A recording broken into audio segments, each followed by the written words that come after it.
Hey good morning everyone, this is Puneet here. हम लोग polity के एमसीक्यू को देख रहे थे, उसी सीरीज को आगे बढ़ाते हैं और आज हम लोग फिर कुछ पॉलिटी के एमसीक्यू को देखते हैं। इंडिया में जितने भी एग्जामिनेशन होते हैं जिसमें पॉलिटी एज ए सब्जेक्ट पूछे जाते हैं, सभी एग्जामिनेशन के लिए इंपॉर्टेंट है, चाहे वो स्टेट पीसीएस का एग्जामिनेशन हो, यूपीएससी का एग्जामिनेशन हो और जितने भी बड़े बड़े एग्जामिनेशन है सभी के लिए इंपॉर्टेंट है। तो सबसे फर्स्ट क्वेश्चन है, who is the interpreter of the constitution? हमारे कॉन्स्टिट्यूशन का इंटरप्रेट कौन करता है? इंटरप्रेटर का मतलब होता है कि हमारे संविधान में आपको पता होगा कि 395 आर्टिकल है। तो उस संविधान में जितने भी आर्टिकल लिखेंगे उसका मीनिंग कौन बताएगा, उसका क्या मतलब होता है, उस संविधान में लिखे गए सेंटेंस का क्या मतलब होता है, उसको इंटरप्रेट करने का जो पावर होता है वो सुप्रीम कोर्ट के पास होता है। तो ये याद रखना है कि हमारे कॉन्स्टिट्यूशन का जो इंटरप्रेटर होता है वो सुप्रीम कोर्ट ऑफ इंडिया के पास पावर है। अब आगे सर सुप्रीम कोर्ट का आर्टिकल क्या है हमारे संविधान में? तो देखिए हमारे संविधान में 124 से लेकर के 147 तक जो है ना हमारे सुप्रीम कोर्ट ऑफ इंडिया के बारे में डिस्कस किया गया। एग्जाम में ये नहीं पूछेगा, एग्जाम में बस ये पूछेगा कि 124 आर्टिकल जो है सुप्रीम कोर्ट ऑफ इंडिया से रिलेटेड है। एक और आर्टिकल याद रखिए कि 143 आर्टिकल के बारे में याद रखिए कि 143 आर्टिकल जो है ये बताता है कि 143 आर्टिकल बताता है कि जो हमारा प्रेसिडेंट ऑफ इंडिया है ना वो सुप्रीम कोर्ट से जो है एडवाइस ले सकता है। इन कोई भी जुडिशरी मैटर रहेगा ना तो उस पर एडवाइस ले सकता है हमारे सुप्रीम कोर्ट ऑफ इंडिया से। कौन लेगा? तो प्रेसिडेंट ऑफ इंडिया लेगा। ठीक है, तो जो प्रेसिडेंट ऑफ इंडिया होते हैं वो किसी भी जुडिशरी मैटर पे जो है सुप्रीम कोर्ट ऑफ इंडिया से एडवाइस ले सकते हैं। इसके बारे में डिस्कस करता है हमारा 143 आर्टिकल। तो ये याद रखना है। नेक्स्ट क्वेश्चन पे चलते हैं हम लोग। नेक्स्ट क्वेश्चन बताता है कि फेडरल स्कीम ऑफ गवर्नेंस जो है is taken from which of the following? हमारे देश में आपको पता होना चाहिए कि हमारे देश में फेडरल स्कीम ऑफ गवर्नेंस चलता है। इसका मतलब क्या हुआ? देखिए फेडरल गवर्नमेंट किसको बोलते हैं, सबसे पहले तो ये ध्यान रखिए। देखिए हमारे देश में एक सेंटर में बैठे हुए है यूनियन गवर्नमेंट और नीचे बैठे हुए हैं स्टेट गवर्नमेंट। तो ये दोनों के पास अगर अलग अलग पावर होते हैं ना, दोनों के पास अपना अपना पावर होते हैं ना, तो उसे हम लोग बोलते हैं फेडरल गवर्नमेंट। कि नहीं आया समझ में? फेडरल गवर्नमेंट का मतलब हुआ कि जहाँ पे सेंटर के पास भी पावर हो और स्टेट के पास भी पावर हो, तो उसे हम लोग फेडरल गवर्नमेंट बोलते हैं। ठीक है, तो ये जो कॉन्सेप्ट लिया गया है ना कि हमारे देश में आपको पता होगा कि स्टेट के पास भी पावर होता है, लेजिस्लेटिव पावर होता है, अपना कानून बनाते हैं ये, और सेंटर के पास भी अपना पावर होता है, सेंटर के पास थोड़ा ज़्यादा पावर होता है। इसके बारे में हम लोग आगे डिस्कस करेंगे। लेकिन हमारी संविधान का जो शेड्यूल 7 है ना ये क्लियरली डिस्कस करता है कि सेंटर के पास कौन से पावर होंगे, स्टेट के पास कौन से पावर होंगे। इसे हम लोग बोलते हैं क्लियरली डिवीजन ऑफ पावर। आपको पता होना चाहिए कि जो हमारा शेड्यूल 7 है ना इसमें 3 सब्जेक्ट दिया हुआ है। एक का नाम है यूनियन लिस्ट, जिसमें सेंटर को कौन कौन सब्जेक्ट पे कानून बनाने का अधिकार है उसके बारे में डिस्कस करता है। उसके बाद एक स्टेट लिस्ट है, इसमें बताता है कि स्टेट गवर्नमेंट के पास, जो स्टेट गवर्नमेंट है वो कौन कौन चीज़ पे कानून बनाएगा। और एक होता है कॉन्करेंट लिस्ट, इसमें बताता है कि सेंटर और स्टेट दोनों मिल करके कौन कौन चीज़ पे कानून बनाएगा उसके बारे में डिस्कस करता है। कहने का मतलब ये है कि हमारे देश में जो होते हैं ना, सेंटर के पास भी कुछ पावर होते हैं, स्टेट गवर्नमेंट के पास भी कुछ पावर होता है। डिवीजन ऑफ पावर के बारे में हमारा शेड्यूल 7 डिस्कस करता है। ये कॉन्सेप्ट हमने कहाँ से लिया है? तो ये आपको पता होना चाहिए। ये हमने कॉन्सेप्ट लिया है गवर्नमेंट ऑफ इंडिया एक्ट 1935। 1935 में अंग्रेज ने हमारे लिए एक संविधान बना के दिया था जिसे हम लोग गवर्नमेंट ऑफ इंडिया एक्ट 1935 बोलते हैं। और ये बहुत ही बल्कि था, बहुत ही बड़ा था। और हमने अपने संविधान बनाते वक्त इसी संविधान से जो अंग्रेज ने बना के हमको दिया था, इसी संविधान से हम लोग 60 to 70% ऑफ द कॉन्स्टिट्यूशन हमने यहीं से कॉपी पेस्ट किया है। तो फेडरल स्कीम ऑफ गवर्नेंस जो है हमने गवर्नमेंट ऑफ इंडिया एक्ट 1935 से लिया है, ये याद रखना है। शेड्यूल 7 में डिवीजन ऑफ पावर, यहाँ पे यूनियन लिस्ट और स्टेट लिस्ट और कॉन्करेंट लिस्ट के बारे में डिस्कस किया गया। रिटन कॉन्स्टिट्यूशन आप जानते ही होंगे। रिटन कॉन्स्टिट्यूशन क्या होता है? हमारे देश में लिखा हुआ संविधान है। आपको पता होगा कि हमारे देश में जो कॉन्स्टिट्यूशन असेंबली ने संविधान को लिखा, कॉन्स्टिट्यूशन ड्राफ्ट कमेटी जो था उन्होंने संविधान को लिखा, ये सब आप जानते होंगे। ठीक है, नेक्स्ट क्वेश्चन पे हम लोग चलते हैं। जो नेक्स्ट क्वेश्चन है वो बताता है federation with a strong centre. अभी जस्ट मैं आपको बता रहा था हमारे देश में ऊपर में सेंट्रल गवर्नमेंट है, नीचे में स्टेट गवर्नमेंट है, लेकिन जो ये सेंट्रल गवर्नमेंट है ना ये ज़्यादा पावरफुल है। इसी की बात कर रहा है कि federation with a strong centre. दोनों के पास कुछ कुछ पावर है, इसके पास भी इसके पास भी। मतलब हमारे प्राइम मिनिस्टर के पास भी पावर है, और हमारे चीफ मिनिस्टर के पास भी, सीएम के पास भी पावर है। लेकिन ज़्यादा पावर किसके पास है? तो सेंट्रल गवर्नमेंट के पास। किसके पास है? प्राइम मिनिस्टर के पास।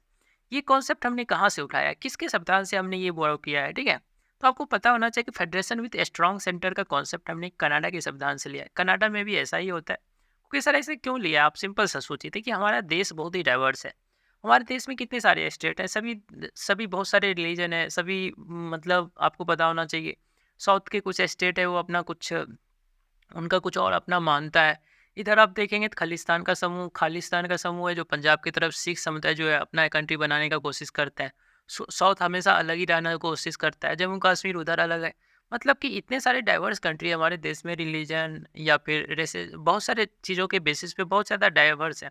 तब इस कंट्री में अगर हम लोग सभी स्टेट्स के पास पावर दे देंगे ना, सभी स्टेट को एक ज़्यादा पावर देंगे ना, तो स्टेट अलग भी हो सकता है। इसी चीज़ को देखते हुए अम्बेडकर जी ने जो है हमारे कॉन्स्टिट्यूशन में जो है यूनियन वर्ड का यूज किया था। फेडरेशन का यूज नहीं करके, आपको पता होना चाहिए कि जब हम लोग आर्टिकल 1 पढ़ते हैं ना, आर्टिकल 1 जब देखते हैं ना, तो वहाँ पे बताया गया कि हमारा जो इंडिया होगा, India that is Bharat, union of state होगा।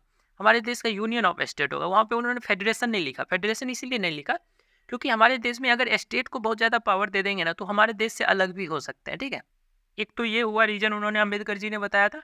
एक और अम्बेडकर जी ने रीज़न बताया था कि देखिए हमारे देश में कोई स्टेट से हमने समझौता करके देश नहीं बनाया है। जैसे यूएसए को देखेंगे ना, तो यूएसए में 50 स्टेट है, 50 स्टेट है। तो वो सभी स्टेट जो है ना, एक दूसरे से समझौता करके एक एग्रीमेंट के द्वारा एक कंट्री का निर्माण किया। लेकिन हमारे देश में तो ऐसा नहीं है ना। हमारे देश में तो कोई एग्रीमेंट तो नहीं करना पड़ा है सभी स्टेट से कंट्री बनाने के लिए। तो ये दोनों कॉन्सेप्ट उन्होंने दिया था। इसीलिए यूनियन यूनियन गवर्नमेंट थोड़ा ज़्यादा पावरफुल है। ठीक है, फेडरेशन तो है, दोनों के पास कुछ कुछ पावर है। स्टेट गवर्नमेंट के पास भी पावर है, सेंट्रल गवर्नमेंट के पास पावर है। लेकिन सेंट्रल गवर्नमेंट थोड़ा ज़्यादा स्ट्रांग है। ये कॉन्सेप्ट हमने कहाँ से लिया है? तो ये कॉन्सेप्ट हमने लिया है कनाडा गवर्नमेंट से। जो कनाडा गवर्नमेंट है वहाँ पे होता है फेडरेशन विथ स्ट्रॉन्ग सेंटर।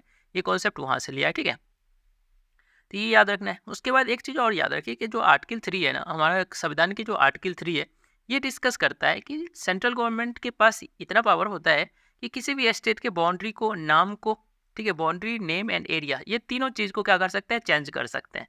ये हमारा आर्टिकल 3 डिस्कस कर, इसीलिए मैं आपको बता रहा था कि सेंट्रल गवर्नमेंट जो है इंडिया में ज़्यादा पावरफुल होते हैं। किसी भी स्टेट का बाउंड्री को, नेम को और एरिया को जो है बदल सकता है सेंट्रल गवर्नमेंट, बिना पूछे या बता करके। ठीक है, दोनों में से कोई चीज़, ज़रूरी नहीं है पूछना। ठीक है, बता भी सकता है, नहीं भी बता सकता है, चलेगा दोनों। ठीक है, उसके बाद और भी चीज़ मैं आपको बताता हूँ कि हमारे देश में सेंट्रल और भी पावरफुल है, कैसे है उसके बारे में मैं बताता हूँ। हमारा देखिए आर्टिकल 356 देखिए, हमारा 356 बताता है प्रेसिडेंट रूल के बारे में, दैट मीन्स स्टेट इमरजेंसी के बारे में बताता है।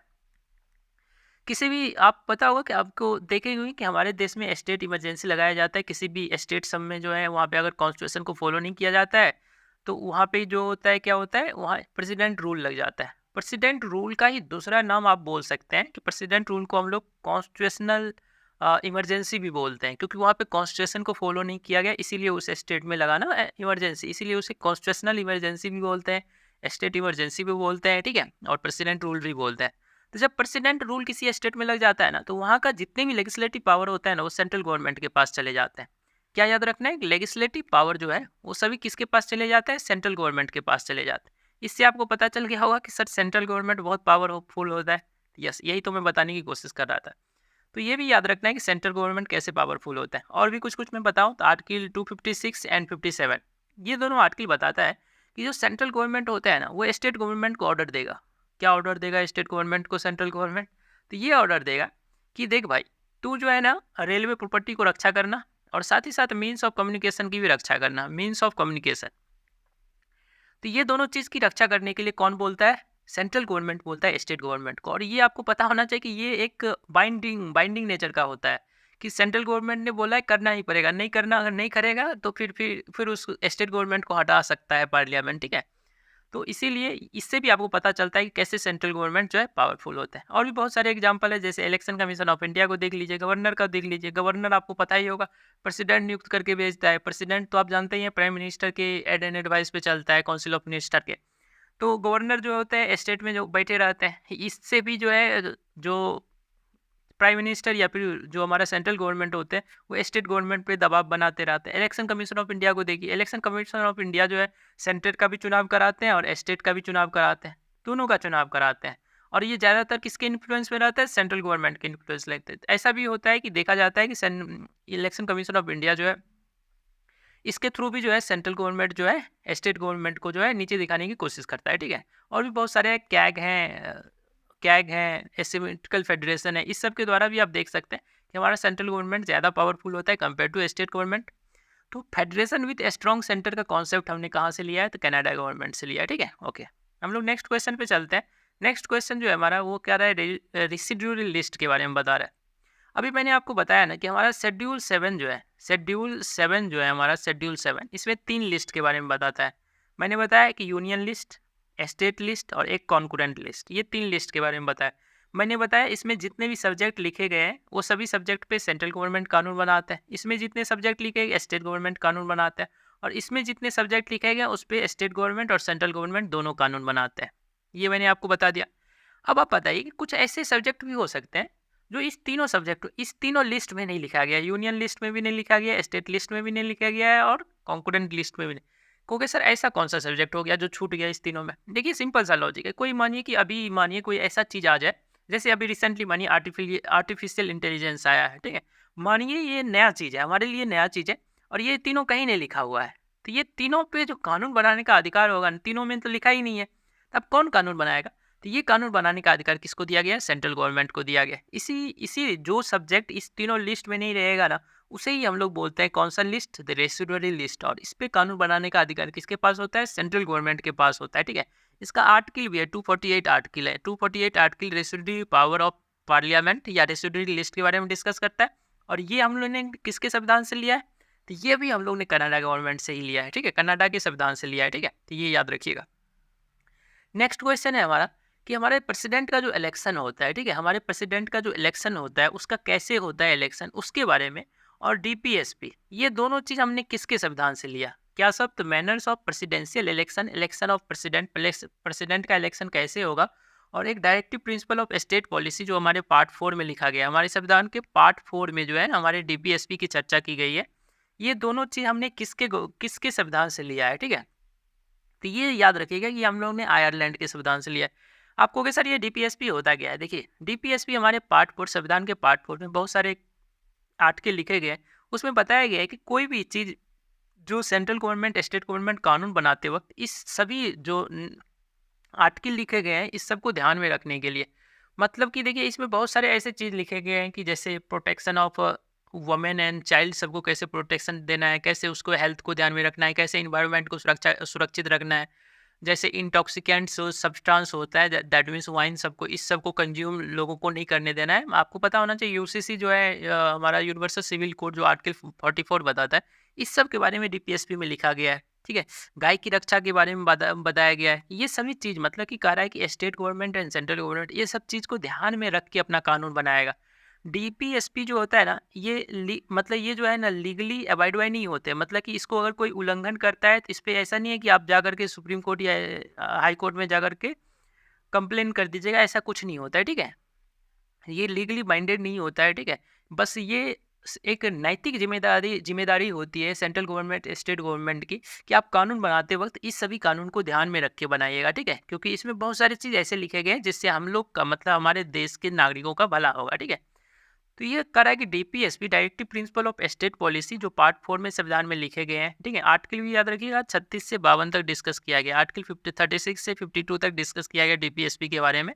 और प्रेसिडेंट का इलेक्शन कैसा होगा, ये दोनों चीज़ हम लोग ने आयरलैंड के संविधान से लिया गया, ठीक है।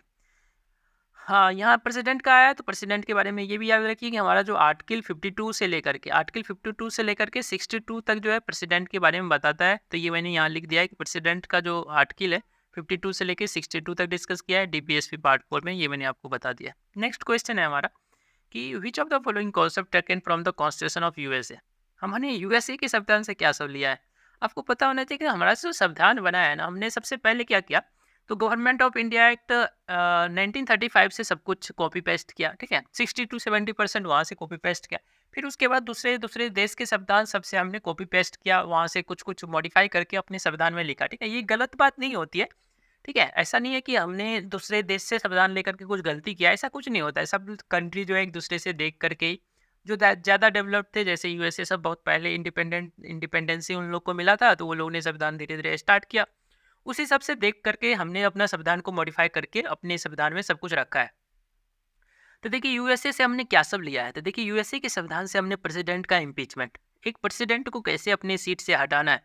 जब कोई प्रेसिडेंट जो अभी जो रूलिंग मतलब मानिए कि जो प्रेसिडेंट अभी है कुर्सी पे बैठे हुए, उनको कैसे हटाना है, उसी को कहा जाता है इम्पीचमेंट ऑफ प्रेसिडेंट, ठीक है। उसके बारे में आर्टिकल 61 डिस्कस करता है, इसको देख लीजिएगा। आर्टिकल 61 मुझे याद है, आर्टिकल 61 ही बताता है कि प्रेसिडेंट को कैसे इम्पीच करना है। तो इम्पीचमेंट ऑफ प्रेसिडेंट ये यूएसए से लिया है, तो यस ये हमने यूएसए से लिया है। Removal of high court and supreme court, जितना भी रिमूव करने वाला चीज़ हो ना, इसको याद रखिए कि ये सब हमने यूएसए के संविधान से ही लिया है। हाई कोर्ट और सुप्रीम कोर्ट के जज को कैसे हटाना है, उसके बारे में भी हम लोग ने कहाँ से लिया है, तो यूएसए के संविधान से लिया है। जो वाइस प्रेसिडेंट होता है ना, वो क्या होते हैं कि राज्यसभा का चेयरमैन होते हैं। आप देखे होंगे कि हमारे 2 हाउसेज होते हैं हमारे पार्लियामेंट के, एक लोकसभा होते हैं, एक राज्यसभा होते हैं। जो राज्यसभा ऊपर के हाउस होते हैं, लोकसभा नीचे के हाउस होते हैं। तो दोनों जगह चेयरमैन बैठे हुए थे। यहाँ पे आप देखे होंगे, यहाँ का जो चेयरमैन होता है उसे हम लोग लोकसभा स्पीकर बोलते हैं। क्या बोलते हैं? लोकसभा स्पीकर, ठीक है, जो अभी ओम बिरला है। और जो राज्यसभा का चेयरमैन होते हैं ना, जो अभी जगदीप धनखड़ जी है, तो राज्यसभा का जो चेयरमैन होते हैं ना, वो आप देखे होंगे कि वो वाइस प्रेसिडेंट ही होते हैं। तो ये भी हमने कहाँ से लिया है कि वाइस प्रेसिडेंट जो होगा वो प्रेसिडेंट ऑफ राज्यसभा होगा। ये हमने कहाँ से लिया है? तो ये भी हमने यूएसए के संविधान से लिया है।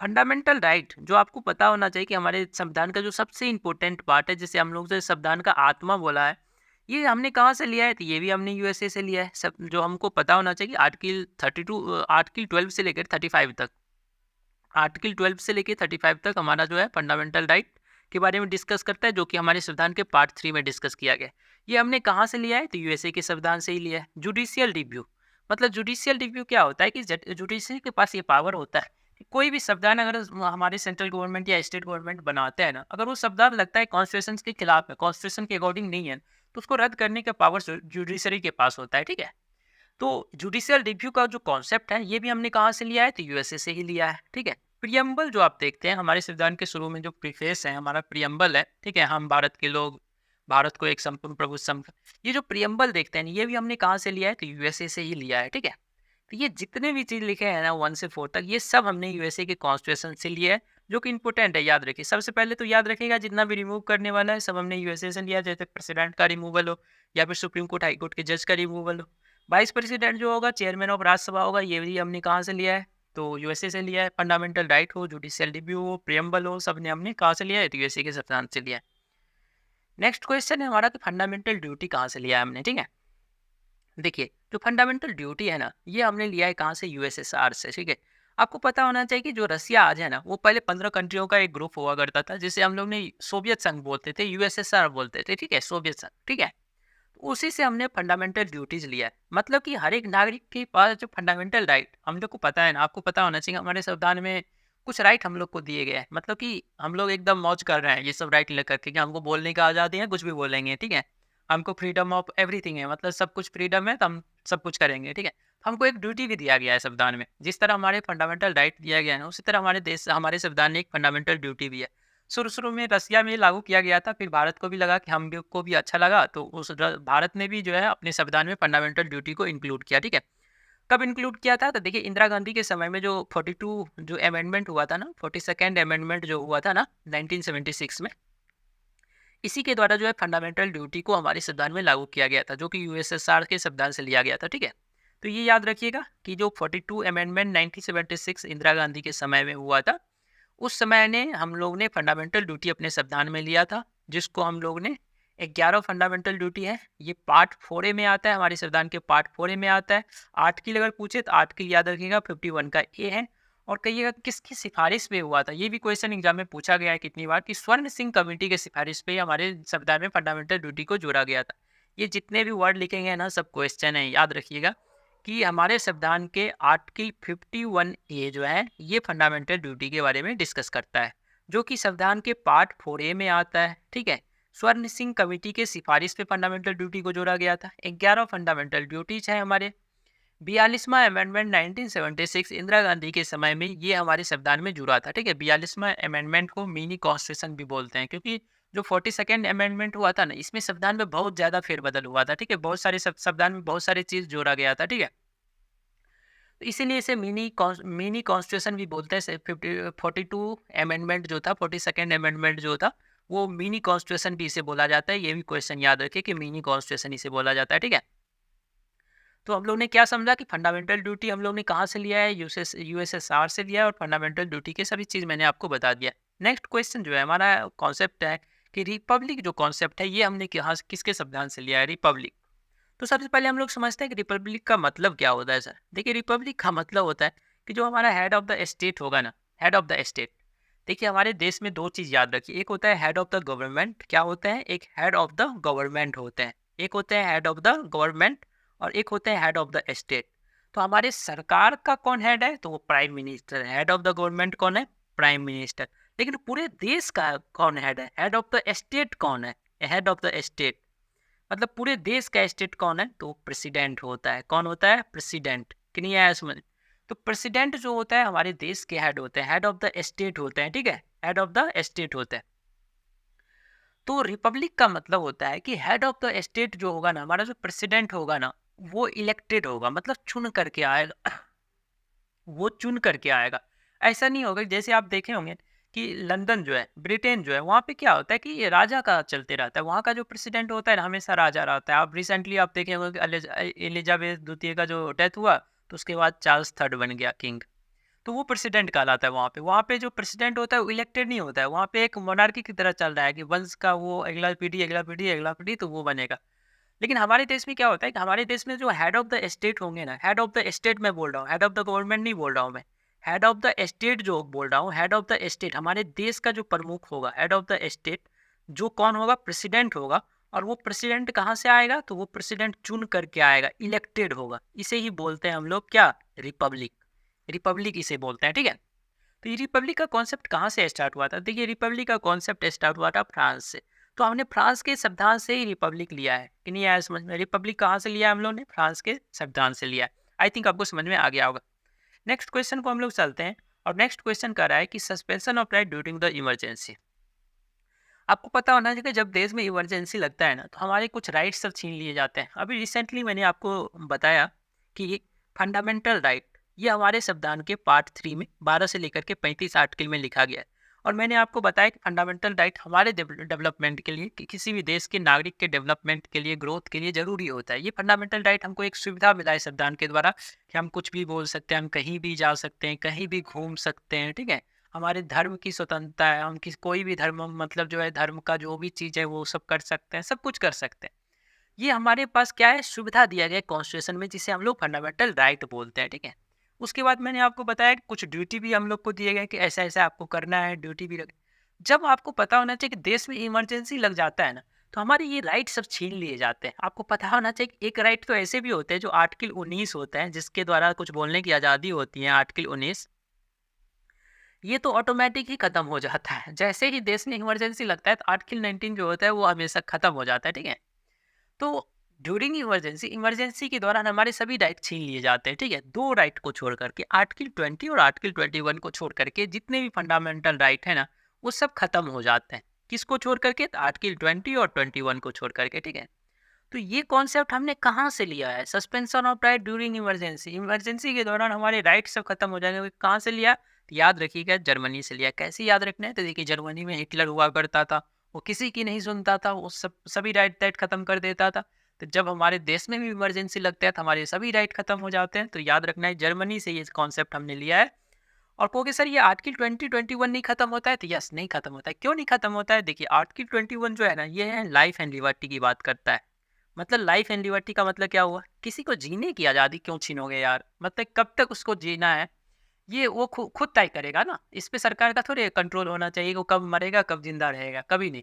मतलब लाइफ एंड लिबर्टी की स्वतंत्रता है ना, इसीलिए किसी को मारने का अधिकार नहीं होता है सरकार के पास। उसको कब तक जीना है, कैसे जीना है, वो खुद समझेगा। तो आर्टिकल 21 नहीं छीनता है, ठीक है। और आर्टिकल 20 भी जो है हम लोग को प्रोटेक्शन प्रोवाइड करता है कि हमको अरेस्ट से एक तरह से कर सकते हैं, प्रोटेक्शन प्रोवाइड करता है कि बिना मतलब को किसी को पनिश नहीं किया जाएगा, ठीक है।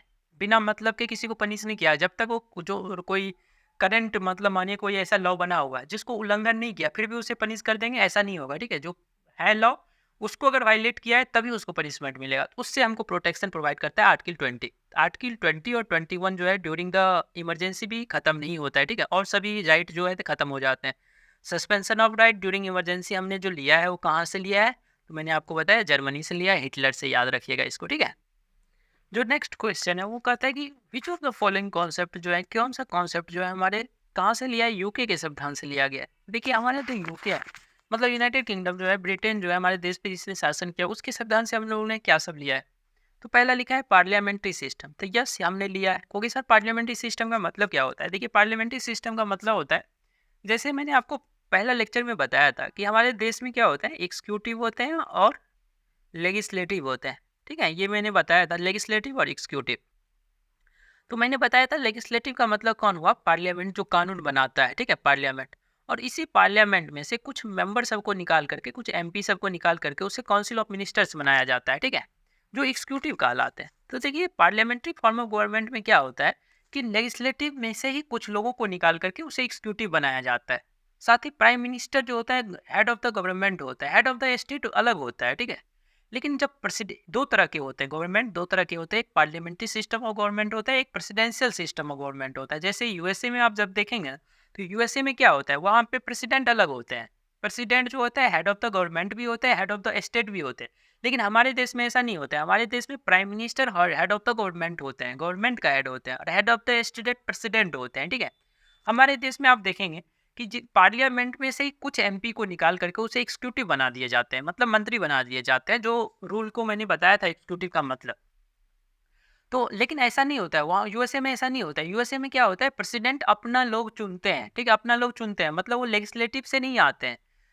यूएसए में जब आप देखेंगे ना, तो वहाँ पे लोअर हाउस और जो अपर हाउस है ना, वहाँ पे बैठे हुए जो आदमी है ना, वो प्रेसिडेंट का कोई नहीं, मंत्री तंत्री प्रेसिडेंट का नहीं होता है वो सब, ठीक है, वो सब अलग होता है। प्रेसिडेंट अपना आदमी पूरे देश से किसी भी आदमी को चुन सकता है और उसको मंत्री तंत्री बनाएगा, ठीक है, जो भी बनाना है, ठीक है। मतलब मैं ये बात कर रहा हूँ कि जब पार्लियामेंट्री फॉर्म ऑफ गवर्नमेंट होता है ना, तो उसमें क्या होता है कि लेजिस्लेटिव का ही पार्ट होता है एग्जीक्यूटिव। लेजिस्लेटिव में से ही चुन करके एग्जीक्यूटिव बनता है। लेकिन जब प्रेसिडेंशियल फॉर्म ऑफ गवर्नमेंट होता है जैसे यूएसए में, वहाँ पे लेजिस्लेटिव और एग्जीक्यूटिव दोनों अलग अलग होते हैं, ठीक है। ये कॉन्सेप्ट हमने कहाँ से लिया है, पार्लियामेंट्री फॉर्म ऑफ गवर्नमेंट का कॉन्सेप्ट हमने कहाँ से लिया है, तो यूके से लिया है, ये सही है। सिंगल सिटीजनशिप, ये हमने कहाँ से लिया है कि हर हमारे देश में एक ही सिटीजनशिप होगा, मतलब पूरे देश का एक ही नागरिकता होगा। यूएसए में ऐसा होता है नहीं, यूएसए में जितने भी स्टेट है ना, सबका अपना अपना नागरिकता होता है और एक यूएसए का नागरिकता होता है।